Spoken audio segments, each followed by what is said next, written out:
नमस्कार दोस्तों, आप सभी का हार्दिक स्वागत है हमारे युक्ति एस एकेडमी के यूट्यूब चैनल पर। इस चैनल के माध्यम से हम आपको यूपीएससी, स्टेट पीसीएस और अन्य सभी प्रमुख सरकारी परीक्षाओं के लिए प्रतिदिन परीक्षाओं के करंट अफेयर्स को एमसीक्यू के रूप में प्रस्तुत करते हैं। हमारा उद्देश्य है कि आपकी सिविल सेवा एवं अन्य प्रतियोगी परीक्षाओं की तैयारी और भी सरल, प्रभावी और लक्ष्य केंद्रित बन सके। इसी के साथ चलिए शुरू करते हैं अपने यहाँ से 25 मई के सवाल से। देखते हैं। तो सवाल पूछा गया था हमारा लास्ट वीडियो में कि हाल ही में 19वीं रोजगार मेले के तहत देश भर में कितने से अधिक युवाओं को रोजगार प्रदान किया गया है अवसर। तो चार विकल्प दिए थे: 25,000, 35,000, 51,000 या फिर 75,000। हाल ही की बात है, 19वीं रोजगार मेले के तहत देश भर में कुल 51,000 से अधिक युवाओं को रोजगार अवसर प्रदान किए गए हैं। सही विकल्प हो जाएगा यहाँ से, जो कि 51,000। शुरू करते हैं आज के सवाल से। तो आज का सवाल है कि ऑर्डर ऑफ माम्पो गुप्पे किस देश का सर्वोच्च नागरिक सम्मान है। चार विकल्प है: केन्या, दक्षिण अफ्रीका, मलेशिया, ऑस्ट्रेलिया। तो ये सम्मान है दक्षिण अफ्रीका का। हाल ही में ऑर्डर ऑफ माम्बोगुपे, जो कि दक्षिण अफ्रीका का ये सर्वोच्च सम्मान, ये प्रोस सलीम, जो कि वैज्ञानिक है, भारतीय मूल के जन स्वास्थ्य वैज्ञानिक प्रोस सलीम अब्दुल करीम और प्रो कीर्तन धेड़ा को, जो कि दक्षिण अफ्रीका के इस सर्वोच्च सम्मान से सम्मानित किया गया है। प्रो सलीम अब्दुल करीम को इनको ऑर्डर ऑफ, जो कि माम्बोगुब्बे इन गोल्ड दिया गया है। वहीं प्रो कीर्तन धेड़ा को ऑर्डर ऑफ माम्बोगुब्बे इन सिल्वर दिया गया है। याद रखेंगे ये दोनों पॉइंट। वहीं यह सम्मान, जो कि दक्षिण अफ्रीका के राष्ट्रपति सिरिल रामफोसा द्वारा प्रिटोरिया में आयोजित समारोह में प्रदान किया गया है। याद रखेंगे, सिरिल रामफोसा। और ये सम्मान मिलने का कारण है कि एचआईवी और एड्स, जो कि तपेदिक और कोविड-19 महामारी के दौरान उत्कृष्ट शोध एवं जन स्वास्थ्य में महत्वपूर्ण योगदान, ये इनके सम्मान मिलने के कारण है। अगला प्रश्न है कि हाल ही में अमेरिका के राष्ट्रीय खुफिया निदेशक, जिन्हें डीएनआई बोलते हैं इंग्लिश में, मतलब डायरेक्टर ऑफ नेशनल इंटेलिजेंस, ये होता है फुल नेम डीएनआई का, इस पद से इस्तीफा देने की घोषणा किसने की। चार विकल्प है। सही विकल्प हो जाएगा तुलसी गैबार्ड ने। हाल ही की बात है, तुलसी गैबार्ड ने ये इस्तीफा देने की घोषणा की है। और ये हैं तुलसी गैबार्ड जिनकी हम बात कर रहे हैं। तुलसी गैबार्ड ने अमेरिका के, जो कि राष्ट्रीय खुफिया निदेशक डीएनआई पद से इस्तीफा देने की घोषणा की है। उनका इस्तीफा 30 जून से प्रभावी होगा। याद रखेंगे। और ये, जो कि अमेरिकी राष्ट्रपति डोनाल्ड ट्रंप ने उन्हें कार्य की प्रशंसा की। वहीं उनके बाद आरोन लुकास, याद रखेंगे, आरोन लुकास को कार्यवाहक निदेशक पद का संभालेंगे। ये पद संभालेंगे, इनकी नई नियुक्ति हुई है इनकी जगह पे। और तुलसी गैबार्ड ने आखिर ये इस्तीफा देने की घोषणा क्यों की? क्योंकि उनके पति, जो कि अब्राहम विलियम्स को हड्डी के कैंसर का दुर्लभ प्रकार का, जो कि रोग होने के कारण, जिसके बाद उन्होंने ये निर्णय लिया है। अगला प्रश्न है कि हाल ही में ICU southern India junior boys golf championship में ए श्रेणी का खिताब किसने जीता। नीलोफर शिवमूर्ति ने, चैतन्य पांडे ने, विहान जैन ने या फिर आर्यन सिंह ने। तो इसका खिताब जीता है विहान जैन ने। हरियाणा के युवा, जो कि गोल्फर विहान जैन, आईसीयू मतलब इंडियन गोल्फ यूनियन, ये इसका फुल नेम है, southern India in junior boys golf championship में ए श्रेणी का खिताब जीता है इन्होंने। और यह प्रतियोगिता कहाँ आयोजित हुई थी? क्वेश्चन बनते हैं तो कोयबंटूर गोल्फ क्लब में हो जाएगा, कोयबंटूर गोल्फ क्लब, जिसमें फाइनल मुकाबले में उन्होंने तमिलनाडु के नीलफोर शिवमूर्ति को 2 शॉट से हराया। वहीं बी श्रेणी का, जो कि खिताब चैतन्य पांडे ने, जो कि दिल्ली से हैं, इन्होंने जीता। और आईजीयू, जो कि भारत में गोल्फ खेल की प्रमुख संस्था है। आईजीयू क्या है? तो ये भारत में गोल्फ खेल की जो प्रमुख संस्था होती है वह है ये। अगला प्रश्न है कि हाल ही में लॉन्च किया गया रैन मुंबई किस प्रकार का कॉन्ट्रैक्ट है? RAIN, MUMBI।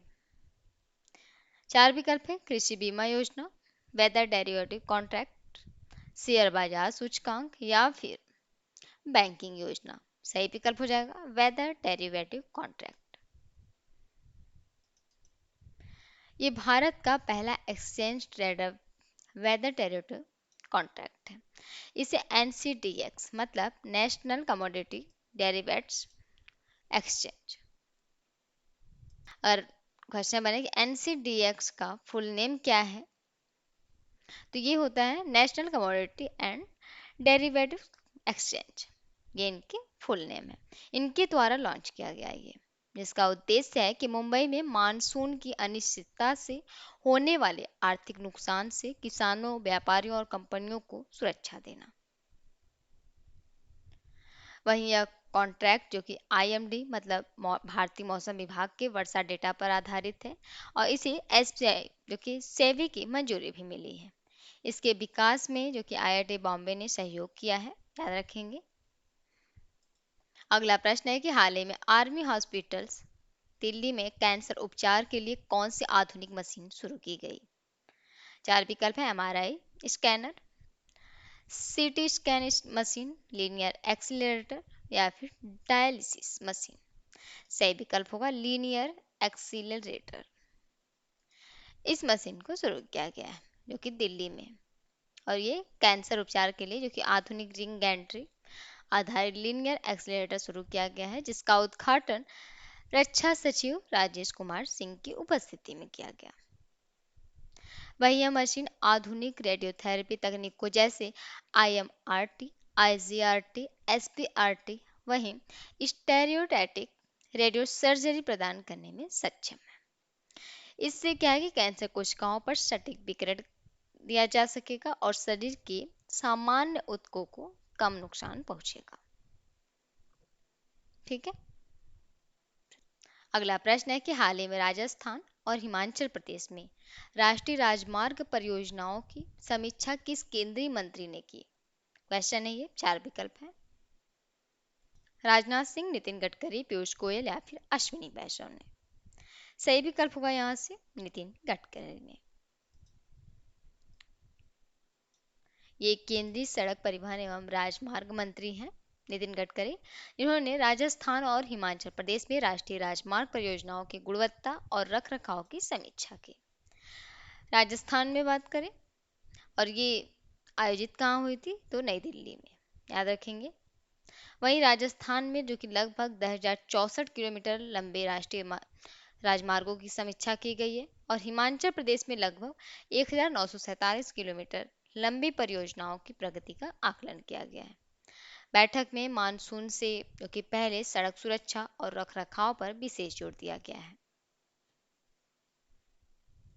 अगला प्रश्न है कि हाल ही में governance summit 2026 inclusive AI for विकसित भारत का आयोजन कहाँ किया गया? चार विकल्प है, नई दिल्ली, मुंबई, मोहाली या फिर बेंगलुरु में। सही विकल्प हो जाएगा यहाँ से, ये किया गया मोहाली में। Governance summit 2026 inclusive AI for विकसित भारत का आयोजन जो कि Indian school of business ISB Mohali में किया गया है। इस सम्मेलन का आयोजन इलेक्ट्रॉनिक्स एवं सूचना प्रौद्योगिकी मंत्रालय और जो कि ISB द्वारा संयुक्त रूप से किया गया, जिसमें सम्मेलन का मुख्य विषय था कि विकसित भारत के लिए समावेशी कृत्रिम बुद्धिमत्ता। इसमें AI के उपयोग पर चर्चा की गई, जैसे डिजिटल शासन हो गया, स्वास्थ्य सेवा, ऑनलाइन सुरक्षा, रोजगार, डिजिटल उद्यमिता, इन सभी पर चर्चाएं की गई हैं। अगला प्रश्न है कि हाल ही में लंबित खनन और अन्वेषण परियोजनाओं में तेजी लाने का निर्देश किस केंद्रीय मंत्री ने दिया? चार विकल्प है।